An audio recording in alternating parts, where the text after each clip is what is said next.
আচ্ছা, সেবা বড় নাকি উপাসনা? আজকের এই গল্পে আমরা ঠিক এটাই দেখব। কিভাবে একটা তৃষ্ণার্থ পশুর জন্য করা সাধারণ সেবা ঈশ্বরের শ্রেষ্ঠ আরাধনা হয়ে উঠেছিল। চলুন এই অসাধারণ গল্পটা শোনা যাক। আসলে এই যে অনুপ্রেরণামূলক কাহিনীটি, এটা নেওয়া হয়েছে সচিত্র বালকাথায় থেকে, যা আমাদের এক গভীর নৈতিক শিক্ষা দেয়। ভাবুন তো, একটা পবিত্র উদ্দেশ্য নিয়ে যাত্রা শুরু হলো, কিন্তু পথটা ছিল খুবই কঠিন, আর সেই পথেই অপেক্ষা করছিল এক বিরাট পরীক্ষা। ব্যাপারটা কিন্তু মোটেই সাধারণ কোনো তীর্থযাত্রা ছিল না। এর পেছনে ছিল একটা বিশাল আধ্যাত্মিক উদ্দেশ্য। তো কারা ছিলেন এই যাত্রায়? ছিলেন সন্ত একনাথ আর তার সঙ্গীরা। তারা কাঁধে করে প্রয়াগ থেকে পবিত্র গঙ্গার জল নিয়ে যাচ্ছিলেন একেবারে রামেশ্বরমের দিকে। উদ্দেশ্য একটাই, এই পবিত্র জল দিয়ে ভগবানের অভিষেক করা। মানে বুঝতেই পারছেন, ভক্তি বা নিষ্ঠার কোনো কমতেই ছিল না। কিন্তু জানেন তো, ভক্তির পথ তো আর সবসময় ফুলের মতো নরম হয় না, তাই না? যাত্রাপথে তাদের এমন এক কঠিন পরিস্থিতির সামনে পড়তে হল, যা তাদের বিশ্বাসের ভিতটাকেই যেন নাড়িয়ে দিয়েছিল। কল্পনা করুন, তারা একটা বিশাল মরুভূমির মতো বালুকাময় প্রান্তর দিয়ে হেঁটে যাচ্ছেন, আর ঠিক তখনই দেখলেন একটা গাধা জলের অভাবে যন্ত্রণায় ছটফট করছে। বেচারার প্রাণ প্রায় বেরিয়ে যাওয়ার অবস্থা।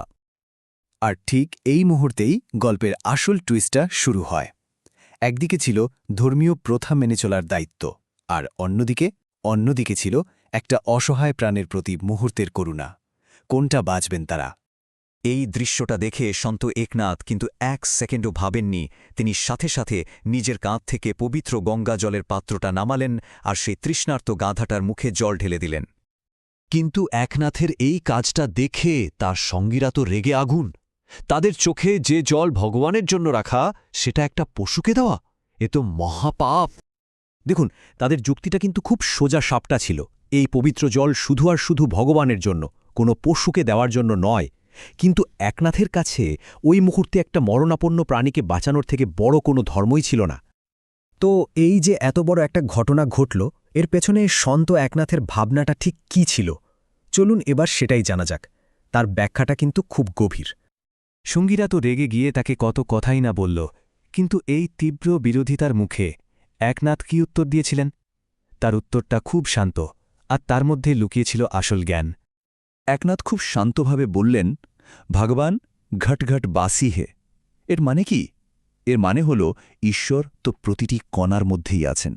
তিনি বোঝাতে চাইলেন, ঈশ্বর শুধু মন্দিরের পাথরের মূর্তিতে আটকে নেই, তিনি তো প্রতিটি জীবের মধ্যেই রয়েছেন। তাহলে ভাবুন তো, যদি ঈশ্বর সব জীবের মধ্যেই থাকেন, তাহলে একটা তৃষ্ণার্থ প্রাণীকে জল দেওয়া আর সরাসরি ঈশ্বরকে জল দেওয়া দুটো কি আলাদা হল?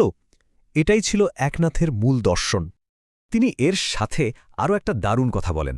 তার মতে, আমাদের কাছে যে কোনো সম্পদ বা জ্ঞানই থাকুক না কেন, যদি সেটা ঠিক সময় কারো প্রয়োজনে না লাগে, তাহলে সেটার কোনো দামই নেই, মানে পুরোটাই বেকার। তাহলে কি দাঁড়ালো? একনাথের এই নিঃস্বার্থ সেবাই কি শ্রেষ্ঠ উপাসনা হিসেবে স্বীকৃতি পেল? গল্পের শেষটা কিন্তু দারুণ। চলুন দেখি কিভাবে এটা সম্ভব হল। আর ঠিক তাই হল। এমন এক অলৌকিক ঘটনা ঘটল, যা একনাথের বিশ্বাসকে সত্যি প্রমাণ করে দিল।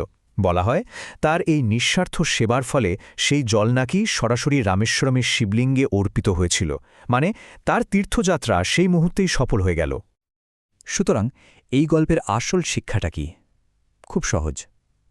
যখন আমরা কোনো ক্ষুধার্থকে খাবার দিই বা কোনো তৃষ্ণার্থকে জল দিই, সেই সেবাটা সরাসরি ঈশ্বরের কাছেই পৌঁছে যায়। এটাই তো সত্যিকারের উপাসনা, তাই না? কিন্তু একটা প্রশ্ন থেকে যায়, তাই না? আজকের এই ব্যস্ত জীবনে সন্ত একনাথের এই শিক্ষাটা আমাদের জন্য কতটা সত্যি? আমাদের চারপাশে যে এত আর্ত মানুষ বা প্রাণী আছে, তাদের প্রতি আমাদের কর্তব্যটা ঠিক কী? এই গল্পটা কিন্তু আমাদের সেই কথাই নতুন করে ভাবতে শেখায়।